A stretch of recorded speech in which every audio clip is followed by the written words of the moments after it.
welcome to the Ark Street Mission. Thank you for joining us. This is a new venture for us, although we're primarily a soup kitchen. We do lots of other things from art to advocacy. And for the last number of years, just at Easter time, we did a play. We've done 2 different plays over the years. And this year, because of all that's going on, among other reasons, we're not able to do a play. But we thought we have other opportunities. So welcome to what we're calling for now Ark Media. And if you've got a suggestion of a better name, write in and you may even win a prize for that. But I'm sure that many of you know about the Ark Street Mission. This is our 36th year of operation. We're primarily supported by the local community. 70% of our income comes from individuals who have it in their heart to care for people who can't care very well for themselves. And we treat that as a sacred trust to be able to be the hands and feet of those who care for those who are on the street or living on income supports and so on. And so we do provide food and clothing and most importantly probably community, a sense of belonging. In fact, many of the people who frequent here say this is their family, and that really is a sacred trust. And we do take that very seriously, that we connect with people. Of course, you serve food, you connect with people and build relationships, and that's what we do, is what we do.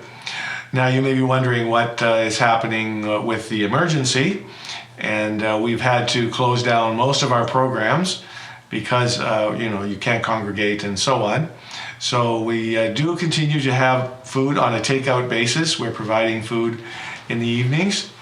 We're fortunate to be able to do most days we're providing a hot meal. We have done some sandwiches, but we've got some takeout containers people have been good to bring to us, and we've been providing a hot meal.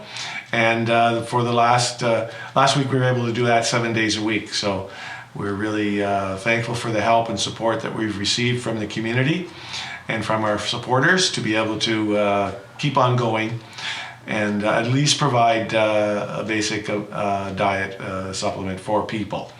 If people need clothes, this is one of the other issues people have. There's really no shower facilities left or laundry facilities. Things are closed, so people are struggling in that respect. So we've been able to hand out a bit of clothing to replace what's getting worn out. So if you are wondering what we're doing, you're always welcome to give us a call, 519-667-0322, or shoot me an email, director@arcademission.com, if you have any questions.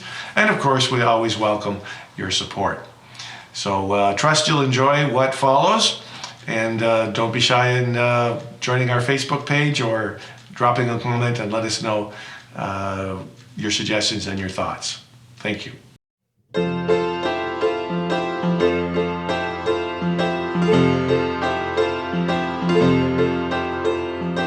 Hear the bells ringing, they're singing that you can be born again. Hear the bells ringing, they're singing Christ is risen from the dead. The angel up on the tombstone said he has risen, just as he said. Quickly now, go tell his disciples Jesus Christ is no longer dead. Joy to the world, he has risen. Hallelujah, he's risen. Hallelujah, he's risen. Hallelujah.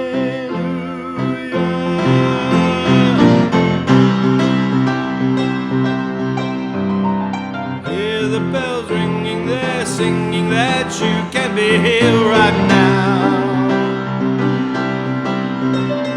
Hear the bells ringing, they're singing Christ, he will reveal it now.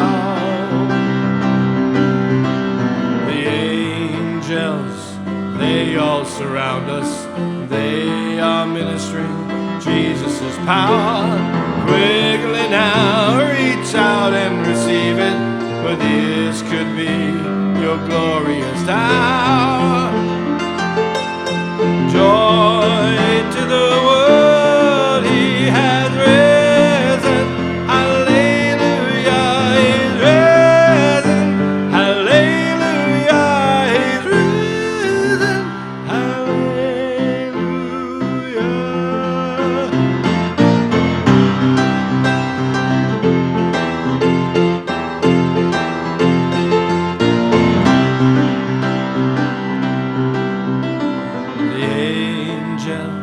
up on the tombstone said he had risen, just as he said. Quickly now, go tell his disciples that Jesus Christ is no longer dead. Joy to the world, he has risen. Hallelujah, he's risen. Hallelujah, he's risen.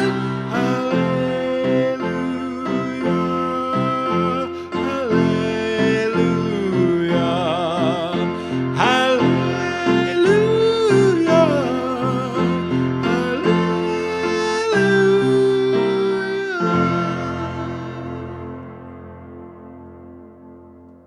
Then the whole multitude of them arose and led him to Pilate. And they began to accuse him, saying, We found this fellow perverting the nation, and forbidding to pay taxes to Caesar, saying that he himself is Christ, a king. Then Pilate asked him, saying, Are you the king of the Jews? And he answered him and said, It is as you say. So Pilate said to the chief priests and the crowd, I find no fault in this man. But they were the more fierce, saying, He stirs up the people, teaching throughout all Judea, beginning from Galilee to this place. When Pilate heard of Galilee, he asked if the man were a Galilean.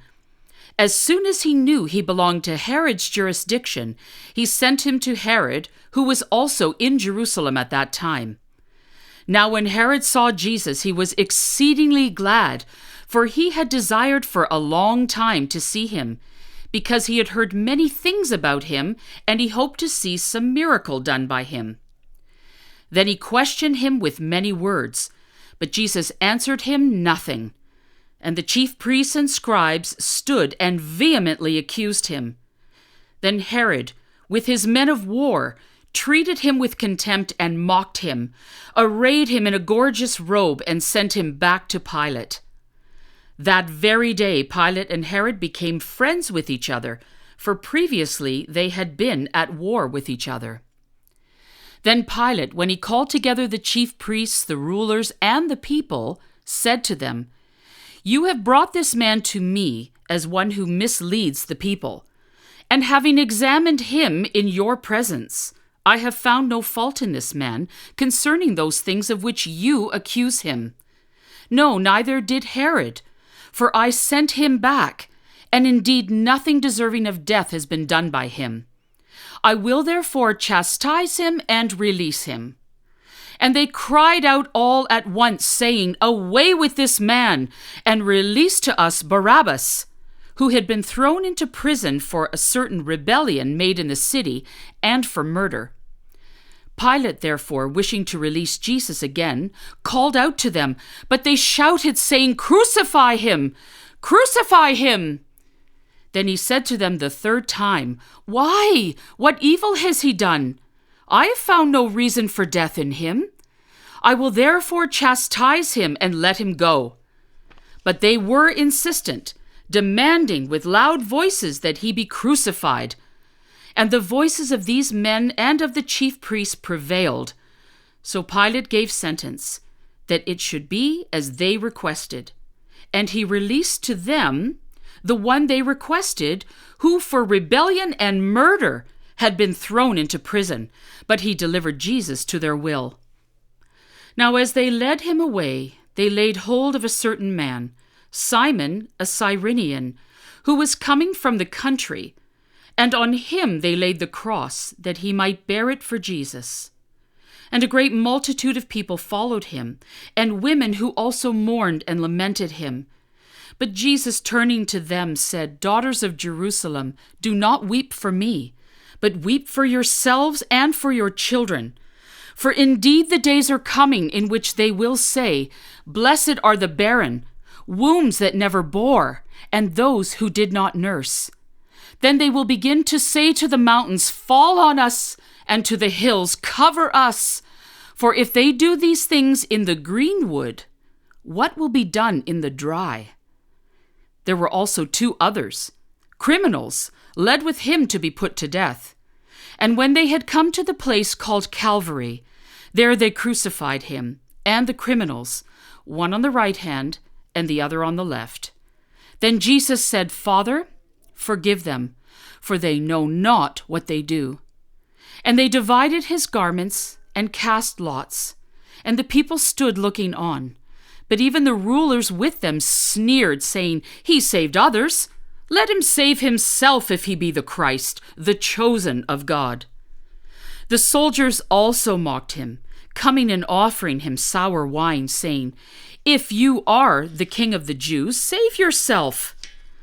And an inscription also was written over him in letters of Greek, Latin, and Hebrew, "This is the King of the Jews." Then one of the criminals who were hanged blasphemed him, saying, "If you are the Christ, save yourself and us."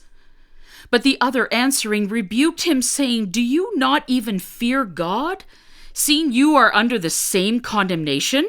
We indeed justly, for we receive the due reward of our deeds. But this man has done nothing wrong." Then he said to Jesus, "Lord, remember me when you come into your kingdom." And Jesus said to him, "Assuredly, I say to you, today you will be with me in paradise." It was about the 6th hour, and there was darkness all over the earth until the 9th hour. Then the sun was darkened, and the veil of the temple was torn in two. And when Jesus had cried out with a loud voice, he said, "Father, into your hands I commit my spirit." And having said this, he breathed his last. So when the centurion saw what happened, he glorified God, saying, "Certainly this was a righteous man." And the whole crowd who came together to that sight, seeing what had been done, beat their chests and returned. But all his acquaintances and the women who followed him from Galilee stood at a distance, watching all these things. So I'd like you to meet a friend of ours that we've come to know in the last few weeks. This is Tammy Ward. And Tammy came to the Ark as a student finishing a course of study.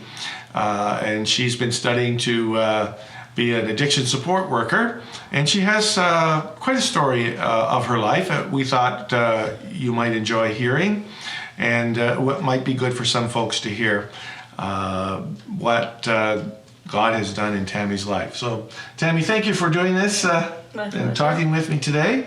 Most people that go into something like addiction support worker, there's a reason behind somebody picking a career like that or an occupation like that. And I think in your case, it's a very personal reason. Tell us a little bit of your story and how you got to that. Well, I started using drugs and alcohol at a very young age. I started using probably around the age of 12. And it was introduced to me in my home. I grew up in a bit of a chaotic atmosphere. My parents were both alcoholics, and there was a lot of partying going on and dysfunction, and I was abused as a child on several occasions by family, friends, and family members. So as the years progressed for me, I really turned to start using harder drugs. Probably by the age of 17, I started, it first began with cocaine, and I would be injecting my stepfather and his friends. And soon after that, I had my first son at the age of 17 also, and my mother died 4 months after that. So I kind of just followed in their footsteps, and I began injecting. First began with cocaine, and then it led to harder drugs. And at first, I didn't really see it as a problem because everyone around me was using, and there was a lot of other dysfunctional things happening. So that was just kind of a normal life for you to be exposed to that kind of thing. Now, you mentioned abuse, and abuse quite often will lead to trauma that is an ongoing thing in a person's life. And we're just really now beginning to understand the effects of trauma, post-traumatic stress, PTSD from soldiers and so on. And a lot of times before, people just were expected to sort of, get over it. But we find that that's not really so easy to do, is it? Talk a little bit about the effect of the abuse. Did leave trauma?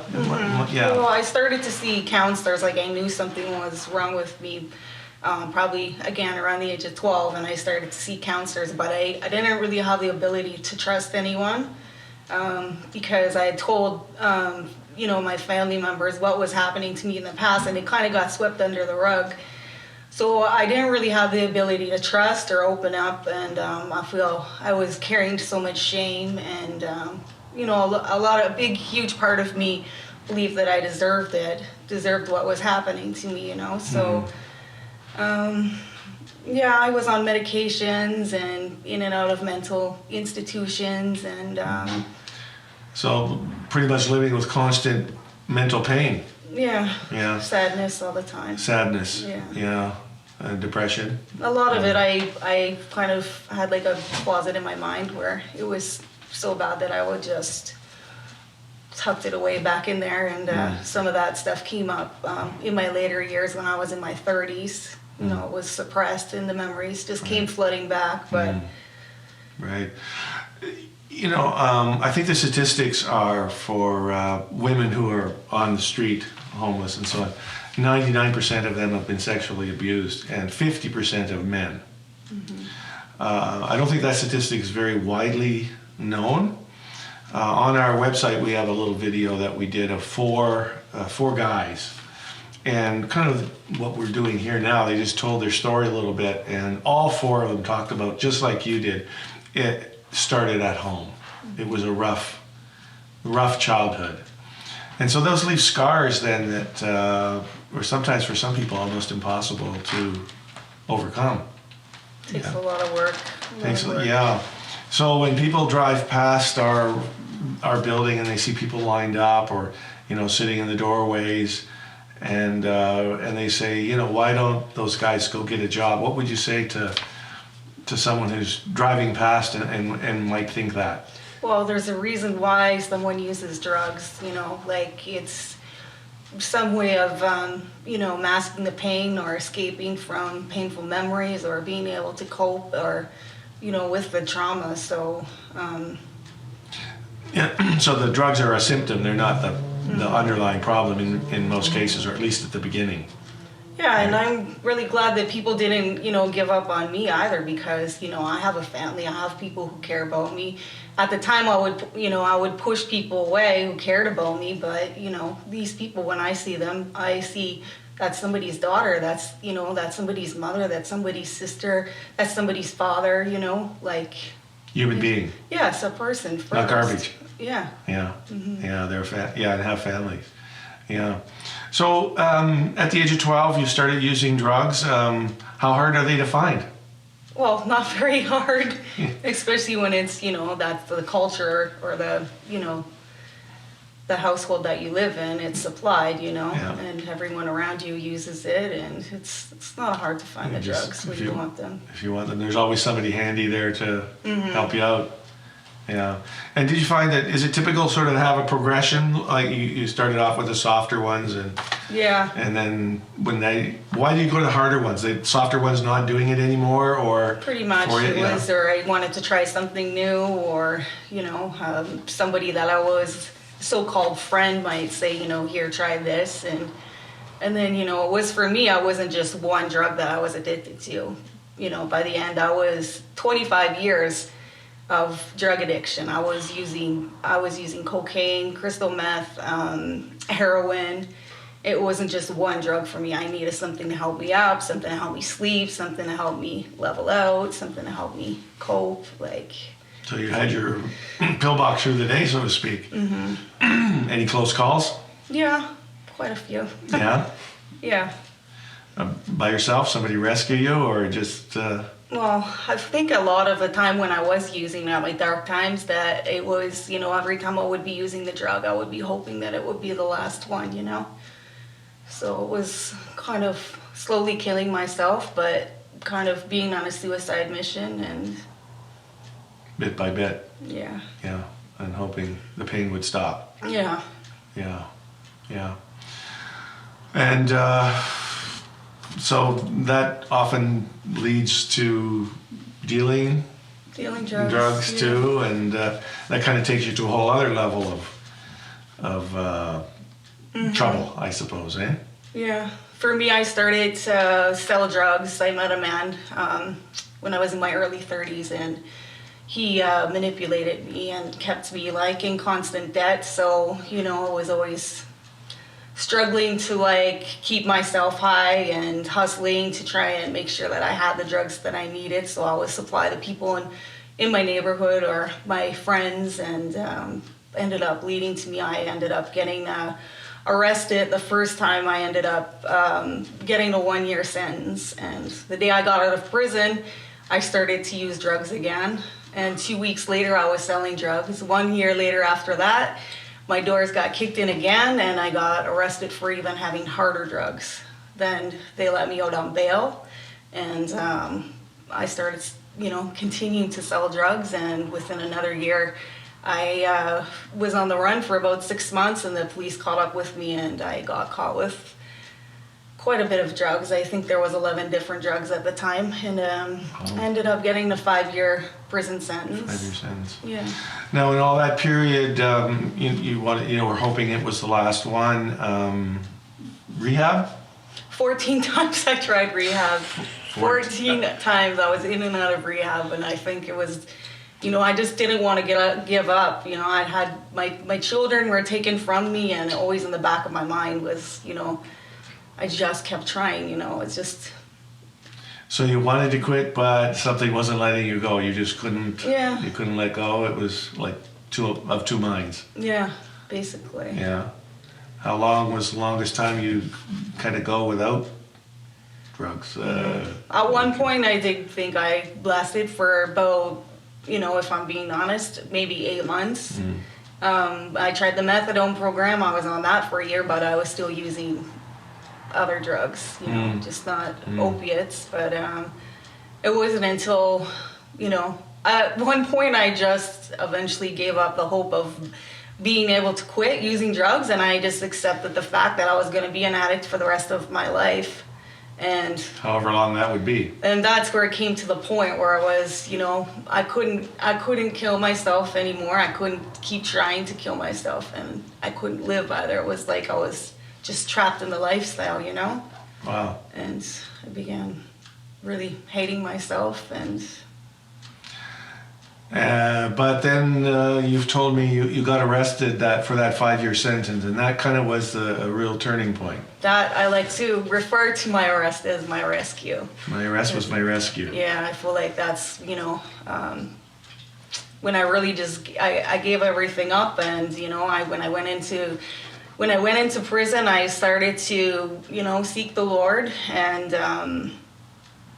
I was reading a book, and at the back of it was a Christian book, and at the back of it there was the Savior's Prayer at the back, and that night I read the Savior's Prayer, and that night Jesus, he came to me as I was on my bunk, and I had a huge amount of anger towards the people that had hurt me in my past, and it was like the Lord just took and lifted a tiny bit of that anger off so he could get inside my heart, and he eventually just started to work, slowly. There was a lot of things that I needed to work through, a lot of counseling, a lot of things that I needed to work through, but the Lord led me through it. Even in prison, he sent certain peoples, and I was a part of the Celebrate Recovery group, and I had different women in there that counseled me through other, areas that I needed healing with. And So when you say Jesus came to you,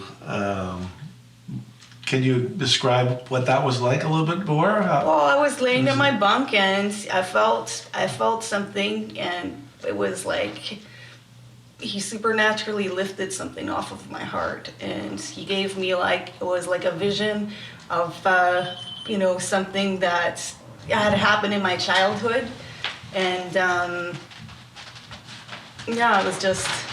it was so touching that you wouldn't not believe. If it happened to you, you would know that was Jesus, and you never had a doubt. I always wanted to know who Jesus was, even growing up. I wasn't, we didn't go to church, we didn't have faith in our family or anything, but I secretly, I always wanted to know who he was, but I didn't think that there was any way that he could love someone like me, because I had so much shame, And when he came to me in that way, it was so special, that there was no doubt in my mind that, he was real, and he wanted to heal me, and he wanted to take me on a healing journey, Wow.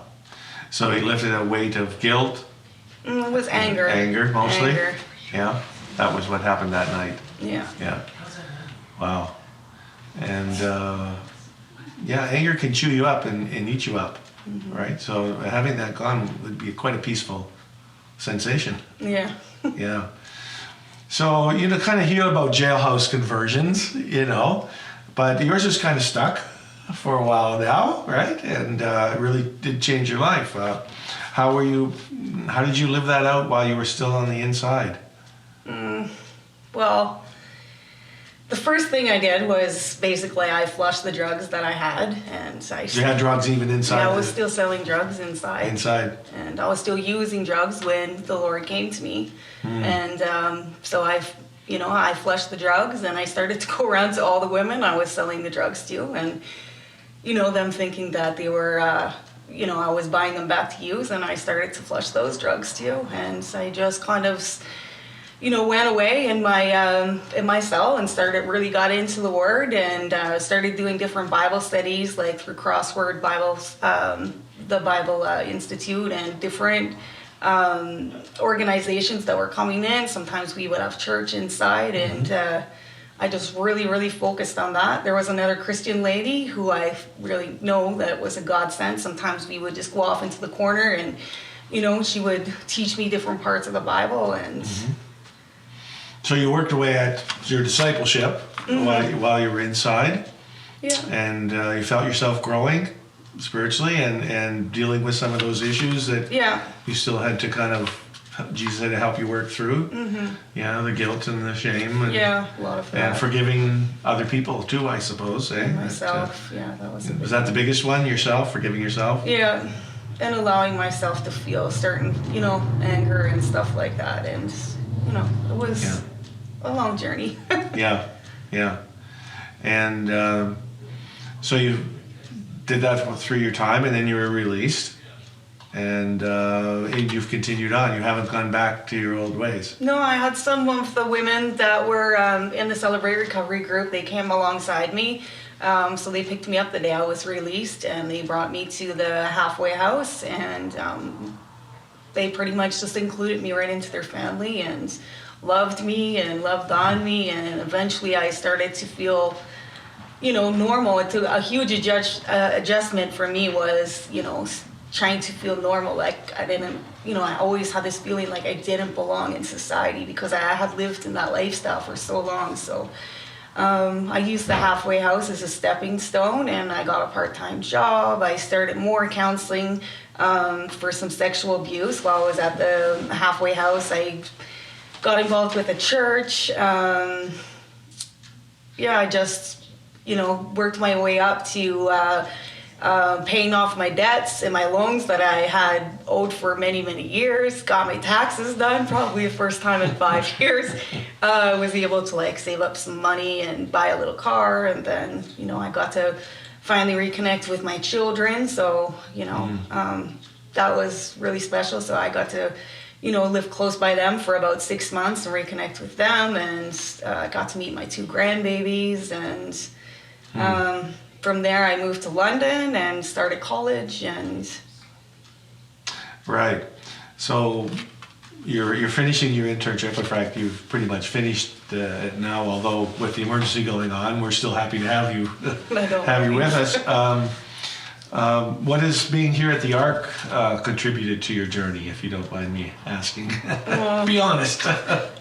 Well, I've met some really, really great people here. Like the staff here are wonderful, and the volunteers are really wonderful, and the people and the clients are just, each one of them is like, I want to just know each one of them and get to know their stories. And I've gotten to share my testimony one evening while we were doing the devotions for dinner, and that was really special for me because I got to share my story and give hope to the people here, and I feel I've really grown in certain areas, and Safe place for you to continue on your journey. yeah, honestly, it feels like family. I've There's heard a- other people say that, and I knew when I came, you said, the first day I was like, get comfortable, and it was, that day everyone was so welcoming, and So eventually this emergency, God helping us, will end. What are your goals now going forward? What are you hoping for? well, I'm hoping to find a job where I can still continue to help the homeless and people that are struggling with drug related issues, and so I'm not sure exactly where that will be, but maybe a shelter or I'm not sure, but Right. Yeah. my heart is definitely for these people here. So Tammy, you really have a life transforming story. It's kind of similar to Tom Reed, who founded the Ark, who was a bike gang leader, nasty guy, went to prison, and in jail found Jesus, and he left a legacy. He didn't live long, but here we are 36 years later because of his transformation. So tell the folks look at the camera and tell the folks what Jesus can do for them. Well, he can just, for me, he freed me, he delivered me from my addiction. He healed me, he restored me, he restored my mental health, he healed me physically, he's restoring my relationships with my children and my family, and I have a new hope, and now I'm able to trust people, I'm able to give love, I'm able to receive love, I'm able to encourage others, and just I think he gives you the whole package. Yeah. He gives you back what was stolen from you. everything back, and he says that he will give us beauty for ashes, and that's exactly what he's done for me. So That's what he's done for you. Tammy, thank you for sharing your story. I know it's not always easy to tell us a story like that, but yours is really a story of overcoming in grace. And it's been great not only for you to share tonight, but to have you at the Ark. And as I usually say to folks, once you're part of the Ark family, you're part of the Ark family. True. Yeah, so thank you. thanks. After this, Joseph of Arimathea, being a disciple of Jesus, but secretly for fear of the Jews, asked Pilate that he might take the body of Jesus. And Pilate gave him permission. So he came and took the body of Jesus. And Nicodemus, who at first came to Jesus by night, also came, bringing a mixture of myrrh and aloes, about 100 pounds. Then they took the body of Jesus and bound it in strips of linen with the spices, as the custom of the Jews is to bury. Now in the place where he was crucified there was a garden, and in the garden a new tomb in which no one had yet been.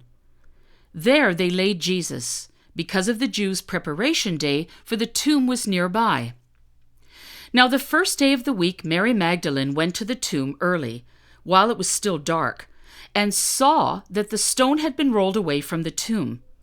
Then she ran and came to Simon Peter and to the other disciple whom Jesus loved, and said to them, "They have taken away the Lord out of the tomb, and we do not know where they have laid him." Peter therefore went out, and the other disciple, and were going to the tomb. So they ran both together, and the other disciple outran Peter and came to the tomb first. And he, stooping down and looking in, saw the linen cloths lying there, yet he did not go in.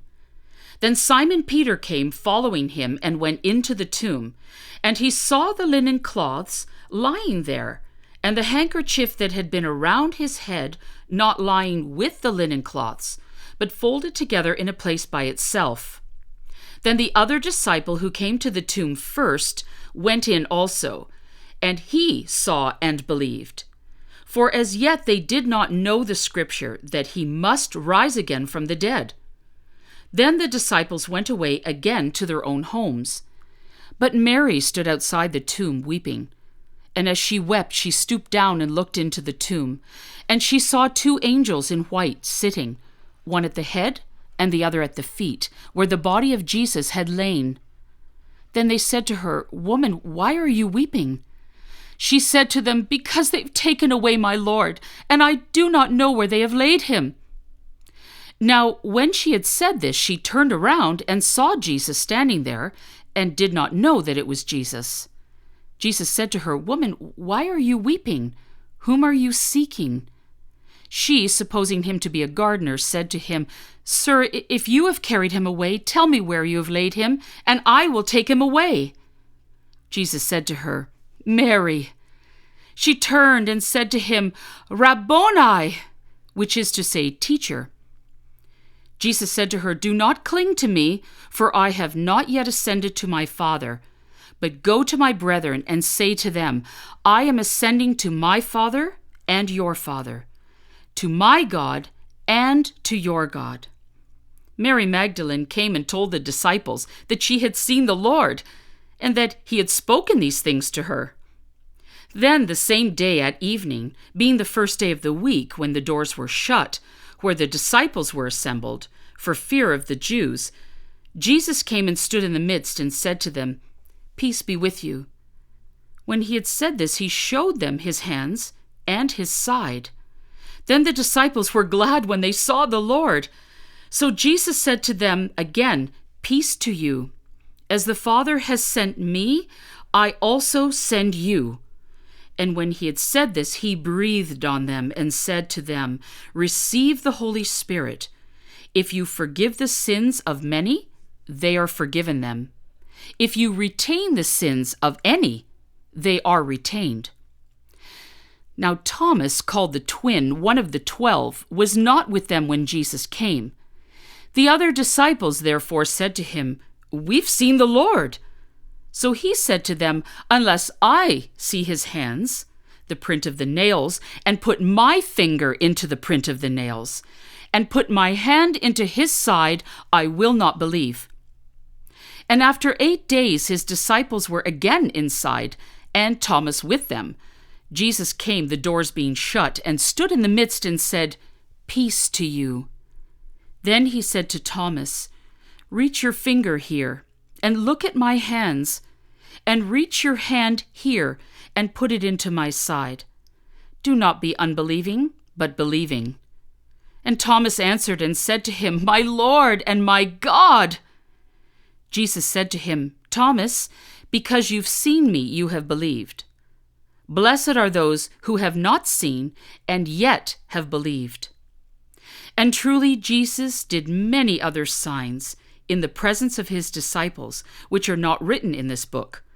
But these are written that you may believe that Jesus is the Christ, the Son of God, and that believing you may have life in his name. There's a blessed time that coming soon. Maybe evening, morning, night, or noon. The wedding of the bride, united with the groom. We shall see the King when he comes. We shall see the King. We shall see the King. We shall see the King when he comes. He's coming in power. Oh, hail the blessed hour. We shall see the King when he comes. Are you ready? Should the Savior call today? Jesus say, "Well done," or go away. The home is for the pure, the vow can never stay. We shall see the King when he comes. We shall see the King. We shall see the King. We shall see the King when he comes. He's coming in power, oh, pale the blessed hour. We shall see the King when he comes.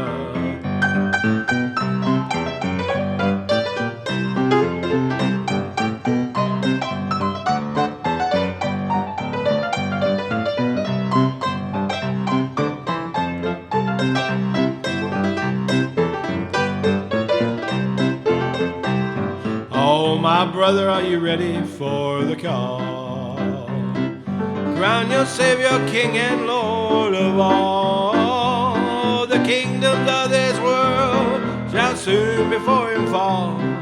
We shall see the King when he comes. We shall see the King. We shall see the King. We shall see the King when he comes. He's coming in power. Oh, hail the blessed hour. We shall see the King when he comes. He's coming in power. Oh, hail the blessed hour. We shall see the King when he comes.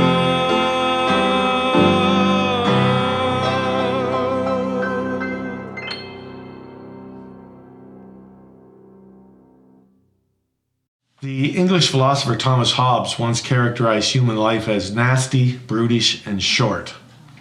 And when he lived, 17th century, he pretty much was right, until really the beginning of the 20th century with the discovery of things like penicillin and insulin. People died young, and they died from things that now are commonplace illnesses that we don't even think much of. Of course, maternal death and childbirth and infant mortality, multiple times higher than we experience now. Life was difficult for most of human history, and in some parts of the world, it still is. Infant mortality in some places in Africa and so on is 5 times higher than we experience here. Of course, the AIDS epidemic a few years ago was devastating. I have a friend who lives here in Canada, and I asked him about his age mates, people he went to school with, and he thought for a moment. He said, "You know what? I can think of 1 or 2. The rest of them are all dead." And he was in his 50s at the time. So, life is hard for many, many people. Still, many people live on $1 or $2 around the world a day. And that's difficult to have any sorts of quality of life. And of course, we've been blessed here in the Western world with the modern technology and modern medicine. My own experience, my mother told me that if I had not been born in what was then at least a modern hospital, I would have died at birth. And so then really the question, becomes is not why do bad things or why sometimes do I suffer? It's why not? Why was I given that chance of birth, being born in Canada, whereas somebody born the same day in the same circumstances in Africa would have died, and maybe his mother with him. And so we've been blessed, and we've been kind of able to anesthetize ourselves from the whole idea of suffering to the point where we've really lost any sense in our culture of the role that suffering can play, any good role or any positive thing that can come out of it. We think it's all bad, it all needs to be changed. But of course, right now we're in the middle of a pandemic, and people are beginning to think about suffering. And unfortunately, a day or two before we recorded this, the Premier announced their expectation of how many people are going to die in Ontario within this calendar month. And it's well over 1,000 people from the pandemic. And so suddenly now it's not, every man for himself, or we're not thinking about the 1%, the super rich. It's the phrase now is we're all in this together. And the pandemic is not sparing anybody. Wealthy people, famous people are sick and dying from it as well. And so we come to Easter with sort of suffering on our mind, and I'm sure people are asking the question, where's God? Why does God let this happen? But Easter is the reminder that God is not far from our suffering. In fact, he is in our suffering. The great Christian symbol is that of a cross. And a cross, we see them now, they're nicely polished, sometimes they're even jewelry. But a cross really was an instrument of torture and of death. It was not something to be cherished, it was awful. It struck fear into those who saw it, because they knew what it meant. the degradation and the absolute worst for human life. And yet that is our symbol. And it's a symbol because of Good Friday, because of what God did in the person of his Son, Jesus Christ, who entered human history not to pretend that suffering didn't exist, but to enter it and to take it upon himself and to die among us and for us, because part of the brokenness in this world is not just the world around us, it's me too, it's you too. If we sit and are honest at all with ourselves, we recognize I'm broken too. I cause suffering in this world. I hurt the people I love the most. And I, as you heard in Tammy's testimony, I sometimes hurt myself. And worst of all, because God loves us, we hurt God. When we turn our back on him, when we hurt others that he loves. And so the great message of Easter is that God is not far in our suffering. And as we go through this pandemic, he is here with us. And suffering does have a redemptive role. It brings the best out of people. If we never suffered, we would be arrogant, I think, and think, well, you know, I don't know why these people can't look after themselves. I can do it myself. But, you know, suffering comes to every life and it tenderizes people. I'm reminded of the story of President Bush the first, who had a daughter, die young of a terrible disease. And the story in his biography is it changed him. It made him a softer man because he understood that role of suffering. And that's often the story. We're seeing it even here during the pandemic, where people that really, some of them never had been in contact with the Ark before, but they're calling and say, can we help? What do you need? How can we help you look after people on the street or who can't care for themselves? And we actually, up until this point, are not short food. We have more food than we started. And we're actually running out of storage space some days because of that. Because people are good. They want to come alongside and help. And because we're all in this together and God is in it too. And so that's the message of Easter, and this Easter in particular, that Jesus entered this world not to take away suffering so much as to enter it, and through the suffering is how he works. He redeems, he makes new, he brings life out of suffering. Just as you heard in Tammy's story, that terrible tragedy she's experienced in her life, and yet God took those things and made a beautiful person, and he's giving Tammy a beautiful future out of those sufferings. So let me just encourage you this Easter. Look to Jesus, our high priest, the scripture says, who is touched with the feeling of our infirmities. He knows what we're feeling. He knows grief. He knows the things we struggle with. He is there with us. He is there for us. And he's there for you. God bless you. Look to him.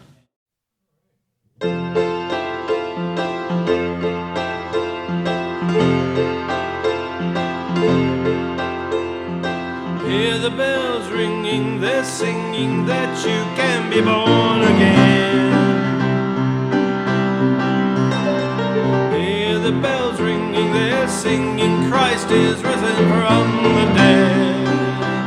The angel up on the tombstone said he has risen, just as he said. Quickly now, go tell his disciples Jesus Christ is no longer dead.